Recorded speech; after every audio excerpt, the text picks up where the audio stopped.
Membaca kelicikan Demokrat dan PKS tentang wacana Presiden 3 periode, ditulis oleh Jamie Mamulyan dari isiwar.com.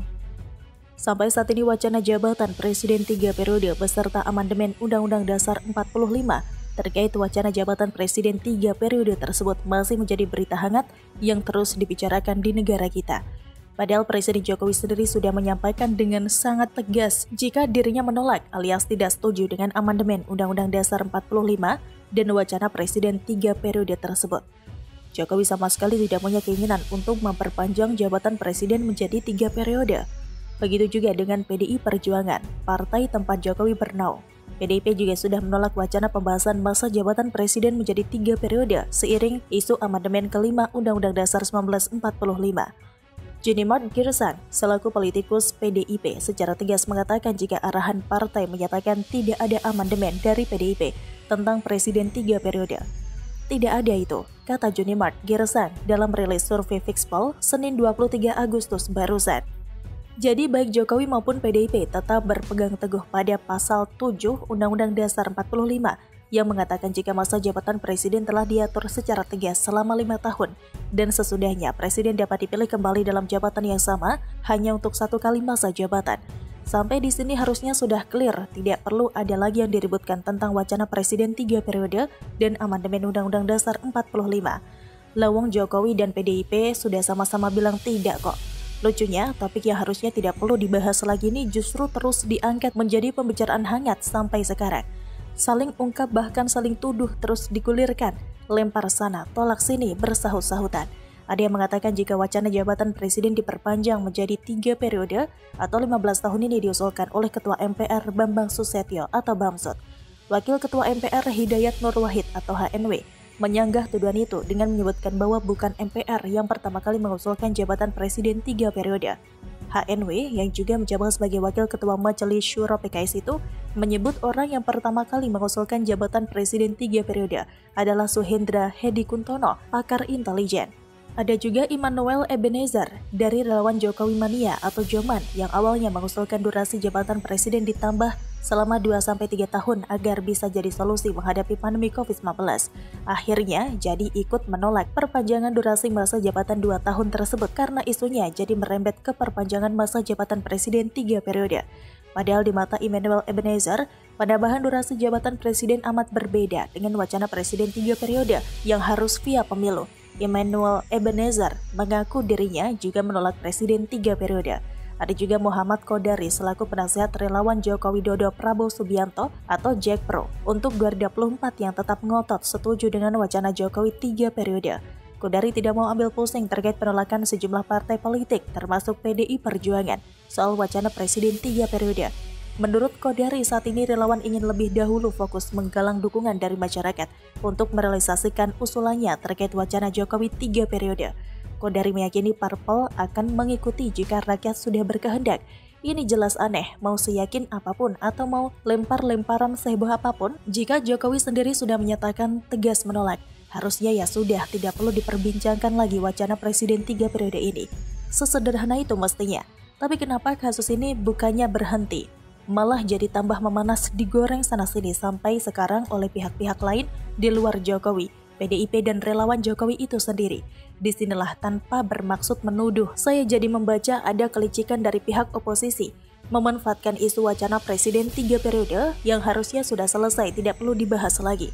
Yang harus kita ingat dan kita garis bawahi bersama dengan tinta tebal adalah jika amandemen Undang-Undang Dasar 45 tentang wacana Presiden 3 periode ini disetujui bahkan disahkan, itu artinya SBY yang sudah pernah menjabat sebagai Presiden RI 2 periode juga berpeluang menjadi Presiden RI 3 periode.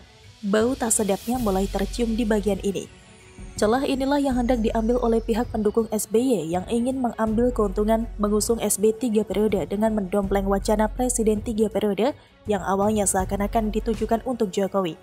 Makanya jadi aneh saat isu wacana Presiden 3 periode yang harusnya berhenti dengan sendirinya seiring ketegasan Jokowi, PDIP dan relawan Jokowi yang menolak. Tapi faktanya sampai sekarang isu tersebut tetap terus bergulir sampai saat ini.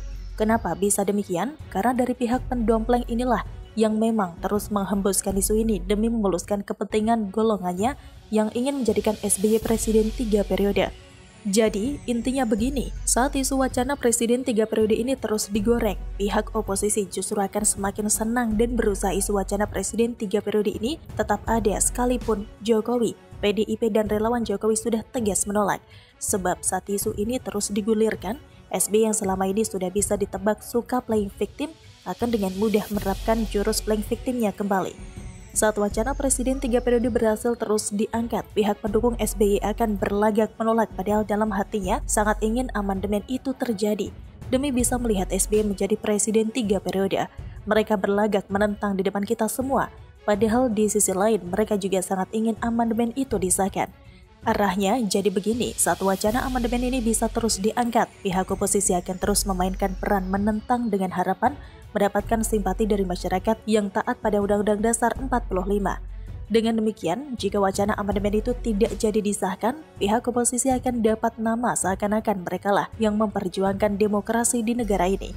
Padahal di sisi lain, saat wacana amandemen Undang-Undang Dasar 45 ini disahkan, mereka jugalah yang bersorak paling girang melihat SBY jadi terbuka lagi peluangnya untuk menjadi Presiden RI 3 periode. Karena itulah dengan segala cara isu wacana Presiden 3 periode ini akan terus diangkat dan digulirkan, lempar sana sini sekalipun sudah jelas-jelas Jokowi, PDIP dan relawan Jokowi menolaknya. Disinilah kita jangan termakan strategi Demokrat dan kroni-kroninya yang pasti akan terus berusaha menaikkan isu wacana Presiden 3 periode ini dengan segala cara. Sebab disetujui atau tidak, pihak merekalah yang akan diuntungkan selama isu itu terus diangkat. Akhirnya, saya bisa mengambil kesimpulan, ucapan Jokowi yang mengatakan jika wacana Presiden 3 periode ini mengandung makna menampar muka Jokowi, cari muka dan ingin menjerumuskan Jokowi memang benar adanya. Bukan hanya nama Jokowi yang dipertaruhkan, tapi juga nasib bangsa dan negara. Sebab di ujung sana ada Pak Mantan dan kroni-kroninya yang sedang sangat berharap wacana Presiden 3 periode ini terus didengungkan bagi kepentingan pribadi dan golongan sendiri. Begitulah kura-kura. Bagaimana menurut Anda?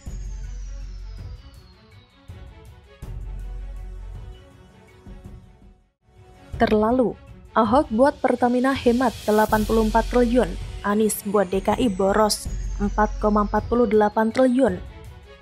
Ditulis oleh Niha Alif dari siwar.com. Rasanya tidak ada yang salah bila Anies selalu dibanding-bandingkan dengan Ahok. Karena memang kinerja kedua orang tersebut bak langit dan bumi, seperti halnya Jokowi dan sang mantan. Tidak berselang lama setelah Ahok didapuk sebagai komisaris Pertamina, dirinya membuat perombakan besar-besaran. Ahok sukses melakukan pengeboran sumur baru, menyukseskan program biofuel hingga melakukan penghematan dengan jumlah menakjubkan. Tentu jika DKI 1 kini dijabat Ahok, tidak akan ada anggaran yang terbuang percuma. Malahan Ahok akan membuat transparansi anggaran bisa dipantau semua pihak sehingga tidak akan ada yang namanya kelebihan bayar. Pun para anggota dewan dibuat tidak bisa senang-senang. Jangankan jamuan makan malam, anggaran mobil dinas dan lainnya pasti akan tergantikan dengan coretan, emang duit nenek lo. Sayangnya, era Ahok harus berakhir di tangan gubernur ayat dan mayat. Gubernur yang menyeru keberpihakan padahal sejatinya hanya mementingkan jabatan dan popularitas ketimbang kesejahteraan warganya. Kini warga Jakarta dibuat tertunduk lesu, mengingat prestasi moncar Ahok di Pertamina begitu berbanding terbalik dengan Anies. Seperti diberitakan Tempo.com, Komisaris Utama PT Pertamina Persero atau Ahok kini tengah bungah melihat salah satu proyek perusahaannya di Tuban, Jawa Timur. Sebab biaya proyek ini bisa dipangkas sampai 6 miliar dolar Amerika Serikat lebih atau setara dengan 84 triliun rupiah menurut asumsi kurs Rp14.000 per dolar Amerika Serikat. Saya senang sekali, kata Ahok dalam acara Milad 9 tahun Pesantren Motivasi Indonesia yang berada di bawah naungan Nahdlatul Ulama pada Ahad 28 Februari 2021 lalu. Awalnya, kata Ahok, capital expenditure alias belanja modal untuk proyek ini mencapai 18 miliar dolar Amerika Serikat. Ahok pun meminta biaya ini untuk dihitung ulang. Walhasil, kini biayanya menyusut jadi 11 miliar dolar Amerika Serikat lebih, sehingga langsung terjadi penghematan 6 miliar dolar Amerika Serikat lebih. Ini satu hal yang luar biasa, kita itu bisa kalau teliti, dipretelin satu-satu, kata Ahok.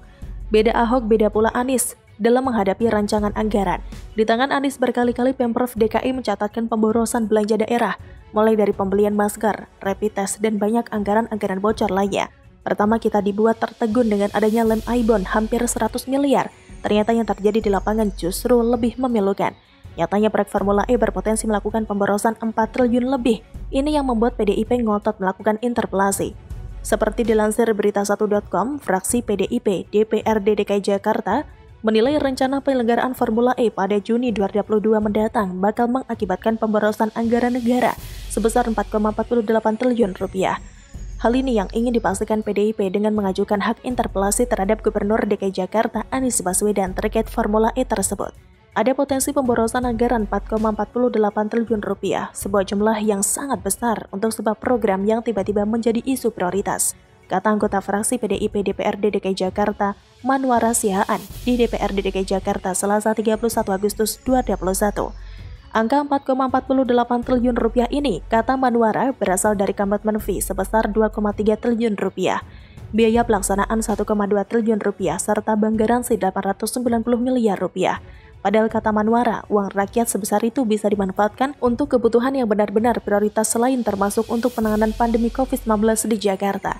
Padahal rakyat Jakarta saat ini sama-sama kita tahu, ini fakta berapa ribu sekarang yang menjadi yatim piatu oleh karena COVID-19, berapa puluh ribu sekarang yang PHK oleh karena COVID-19, berapa ribu sekarang UMKM yang gulung tikar karena tidak bisa dagang. Nah, PDIP memikirkan jika uang ini kita stop lalu dialokasikan kepada kepentingan yang nyata untuk rakyat ini, manfaatnya pasti lebih besar, jelas Manwara.